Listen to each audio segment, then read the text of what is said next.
Presents by Todd Bronson. Fade in. Exterior construction site day. Autumn leaves float down past defeated construction workers glaring into a deep trench of road pavement. A backhoe arm is broken with hydraulic fluid bursting through a jackhammer. There goes our bonus. Construction worker 2 scratches his head, contemplating the ominous, gloomy snow clouds. Old lady's gonna kill me. Another piss poor Christmas. The disappointed construction workers disperse. Bob stomps mud off his heavy boots on the pavement. Bob, 22, a burly, tangled-haired brute, goes to the bed of his rusted, century-old Ford pickup. He reaches his dirt-smudged, hardened arms into the bed. Sweat stains are encrusted under his arms. He lifts an ancient gas-powered jackhammer out from the bed. He strenuously carries and drops it by the hole. Back at the line of construction workers' vehicles, workers stare with interest at Bob. Bob jumps into the backhoe and reverses it out. The broken hydraulic hammer drags like a broken leg along the pavement. Bob brakes and jumps out of the backhoe. He lifts the jackhammer upright and yanks the gas starter. The hammer growls and spews black smoke. Bob pierces the pavement with his hammer. Suddenly, debris explodes from the broken pavement. His muscles strain under the power of the hammer. The construction workers reappear, carrying shovels and picks. Exterior veterinarian clinic, dusk. A vet assistant, Taylor, 22, helps an elderly customer put 3 pampered poodles in the passenger seat of her Corvette. Taylor exhibits a wholesome and tidy appearance in an iron medical smock. Some rude folks about this small town would say he is pretty. He hands a bag of medication. I wrote it down. Chico gets half a blue pill for breakfast and dinner, Harpo gets the pink once a day, and Groucho the yellow twice a day. Not at once, breakfast, dinner. You are so nice to the Marx brothers. She enters and revs the engine like a NASCAR racer. I don't trust them with anyone, you know. Next month? Dog sitting? Yes. New Year's weekend, going to Visiting? Paris. She blows him a kiss as she drives away at a turtle's pace. I'll be here. Bob's pickup slowly drives past Taylor. Bob fixes his gaze upon the clinic. Taylor is leery of the stalking truck that rolls past. Interior, Bob's truck, dusk. Bob drives, creeping past the clinic. He is more than scummy, having worked earlier in the day. A half-eaten bag of fast food rides shotgun. Once the clinic is out of sight, he accelerates faster. Exterior, mobile home, night. Bob drives onto the gravel and weed-grown driveway. A 1970s single-wide trailer sits on the acre of crabgrass, dotted by numerous oak stumps. A weather-worn, broken rocking horse is the only lawn ornament. Bob tiredly climbs the rusted porch with an envelope clenched in one hand and the fast food bag in the other. Interior, mobile home, night. Bob enters the darkened small quarters and lays the envelope and fast food bag on the miniature kitchen counter. Dog whimper off screen. Bob flips on the light, and a bulky old mutt, Brutus, painfully tries to get to his feet. Brutus whimpers from the painful aging of arthritis. His fur is like a warm, charcoal-colored wool blanket. Though in pain, his playful pecan eyes excitedly greet Bob. Hey, Brutus, hold on there, boy. Brutus finally stands with the loving greeting of a painful wagging tail. Bob kneels down face to face with a welcoming, lapping Brutus kiss. A smile engulfs Bob's otherwise stone face as he scratches Brutus' ears. Sorry I'm late, but you need to go out. Bob runs his hand across the worn bedspread blanket, which Brutus comfortably sleeps on. No leaks. Brutus bowlegs a painful step to the door. Let me help. Exterior, mobile home, night. Bob slams the door open with his boot. His arms cradle Brutus like a farmer's prized calf. He manages the port stairs and bends down, safely helping Brutus to the yard. Brutus sniffs the weeds and releases a streaming day's worth of pee. Truck lights grow and shine on the trailer. A tricked-out 4x4 pickup drives next to his. His ex-girlfriend, 22, drops out of the passenger seat of the pickup. A man is in the shadow of the driver's side. Brutus sniffs for a location to take a dump. Hey, Brutus. She pats Brutus' head and then sniffs her hand. Damn, Bob. Either put that dog down or give it back. Did you get my message? Bob nods. Where's Carrie? At Mom's. When can I see her? Do you have the child support? Money? It's on the counter, white envelope. His ex enters the trailer. Bob stares into the headlights of the pickup and finds only a shadow of a man behind the steering wheel. Is he treating you well? His ex exits the trailer, counting the money in the envelope. Barry? Yeah. We have real adult conversations. He can at least put 2 sentences together. He's taken us down to his folks. Maybe 6 Flags. I'm taking January support too. What about Christmas? I'll buy her a gift, wrap it up, and say it's from you. She's 3 and still too young to know. Anyway, it'll keep you from buying her a fishing pole. How about New Year's? The ex stares at his lack of enthusiasm. She hands back the empty white envelope. We'll see. I'll try. She passes poor Brutus with a shaking of her head. Hey, She spins back. does your mom have any more of them pills left over? Brutus is almost out and they would really help him. I'll see. But I don't think pills are what that dog needs.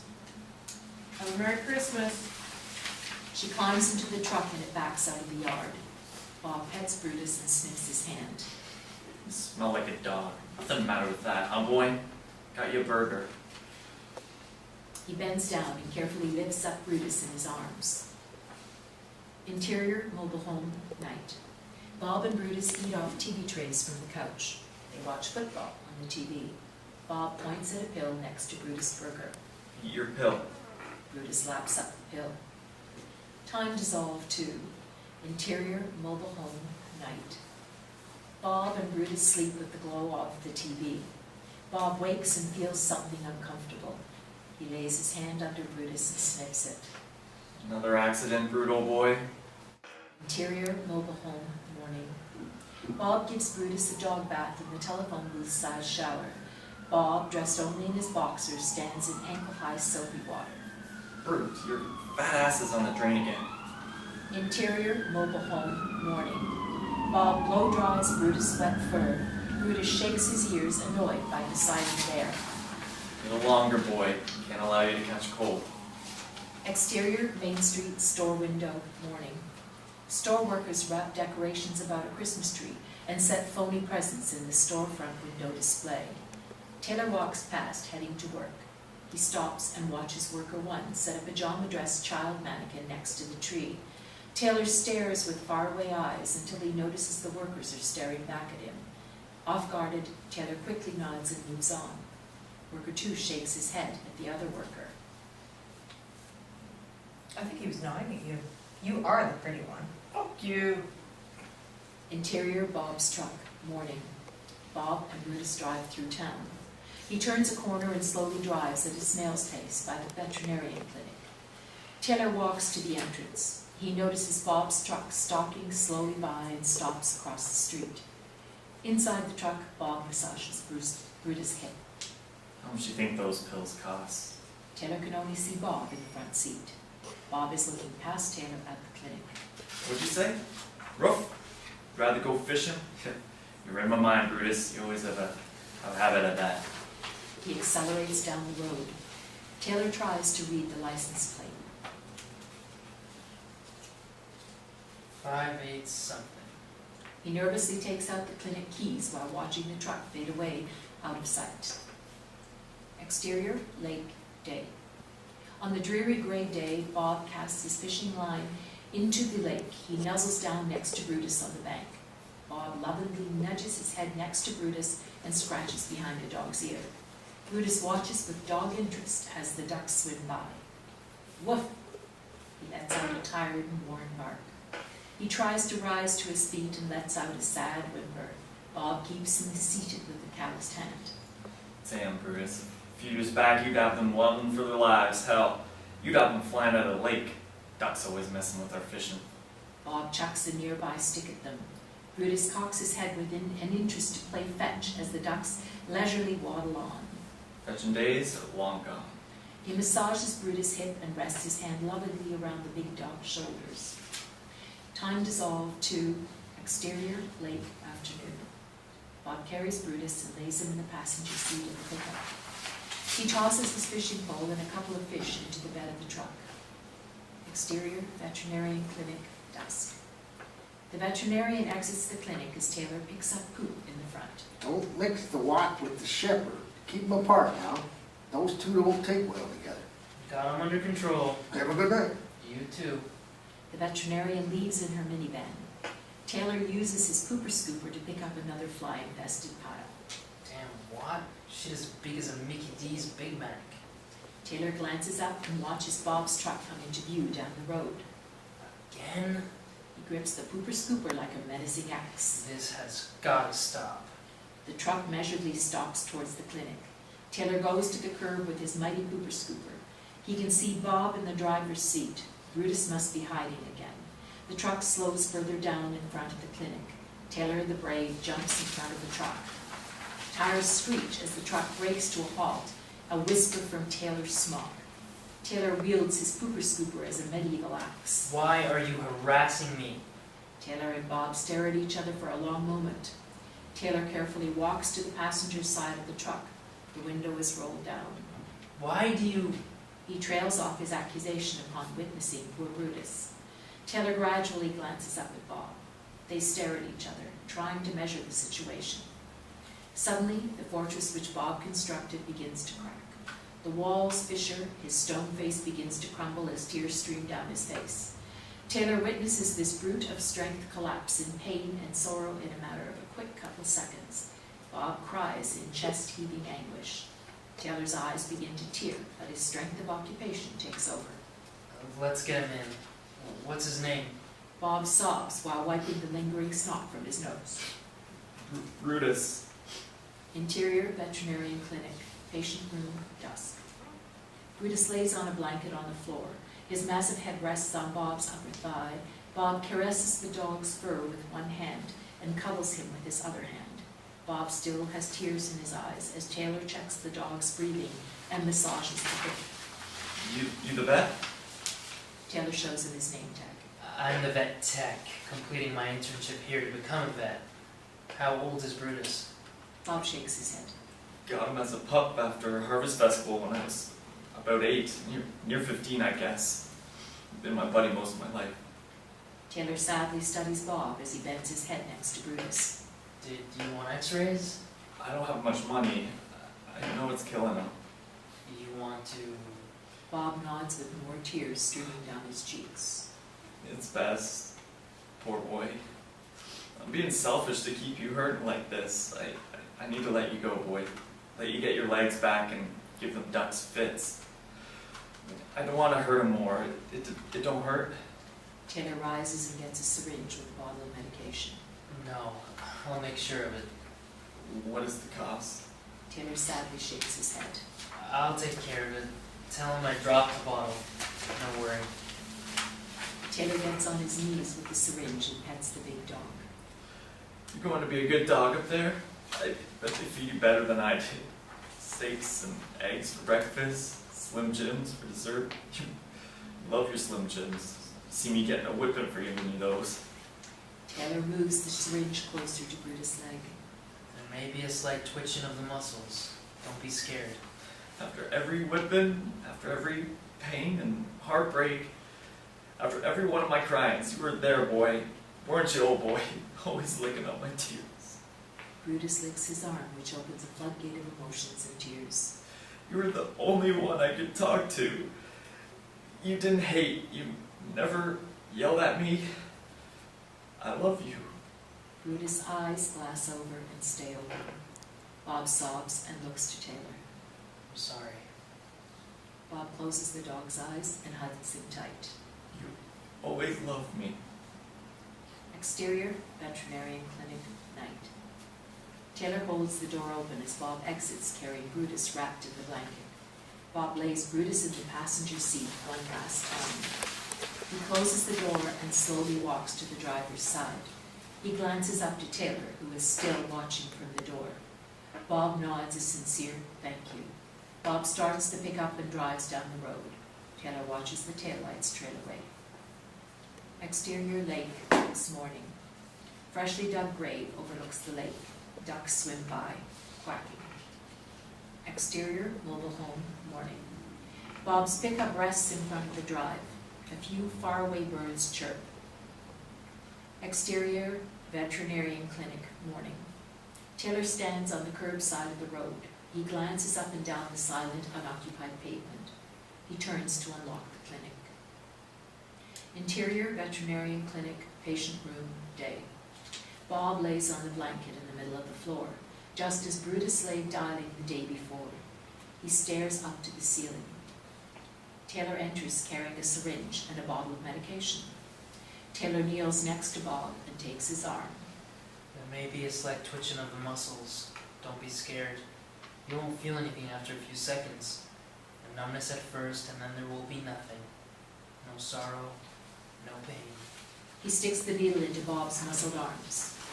Quick cut to interior mobile home, night. Bob, fully dressed, wakes from a terrified adrenaline rush. He checks his arm and rises to a lonely room. A dog barks in the distance. Brutus? He gets his bearings as he views the empty couch and the vacant dog bed. He opens the front door to a faint dog bark. He grabs his truck keys and bounds to his pickup. Exterior Main Street store window, night. Taylor sits on the sidewalk bench, facing the completed window display of a child's Christmas. The mannequin boy kneels before wrapped gifts under a decorated tree. The window glass reflects Taylor's deep melancholy.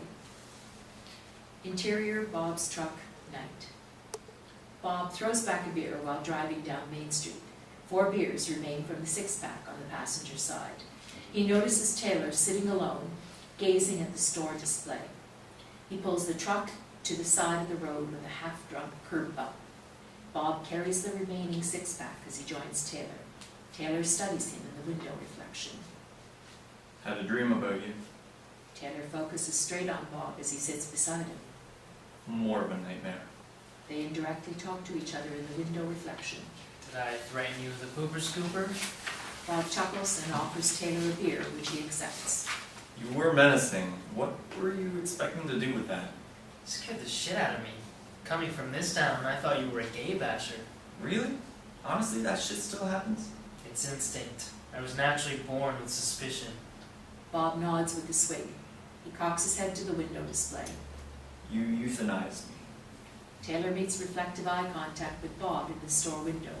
Taylor pops the beer can top open and takes a sip of beer. How are you?